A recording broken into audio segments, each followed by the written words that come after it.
বাংলাদেশের 90.8% মানুষ আদমশুমারি, সর্বশেষ আদমশুমারি অনুযায়ী মুসলমান, বাকি হিন্দু, বৌদ্ধ এবং খ্রিস্টান। কিন্তু আমরা এখানে ধর্মের ভিত্তিতে জাতিকে বিভাজিত করার পক্ষে নয়।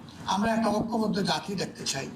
এদেশে আমরা যেমন নিজেরা আল্লাহ তাআলার দরবারে দরখাস্ত করে পয়দা হওয়ার জন্য কোনো উদ্যোগ নেইনি, ঠিক অন্যরাও আল্লাহর ইচ্ছায় এখানে পয়দা হয়েছে।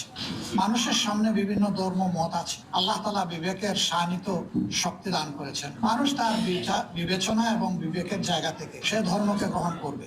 এই জায়গায় আমাদের দায়িত্বটা কি? আমাদের দায়িত্ব হচ্ছে আল্লাহ তাআলার দেওয়া শাশ্বত বিধান, সকল নবীদের শেষ নবী, পূর্ণাঙ্গ বিধান এবং খাতিমুন নবিয়্যিন, এর মাধ্যমে দুনিয়াবাসীর জন্য যে আলোকিত বিধান বা সংবিধান পাওয়া গিয়েছে আল কোরআন, এবং এই আল কোরআনকে বাস্তবায়ন করতে গিয়ে নবী করিম সাল্লাল্লাহু আলাইহি ওয়াসাল্লাম তার ফিকির, তার দাওয়া এবং তার কর্ম, এই সবগুলার অনুসরণ করা এবং মানুষকে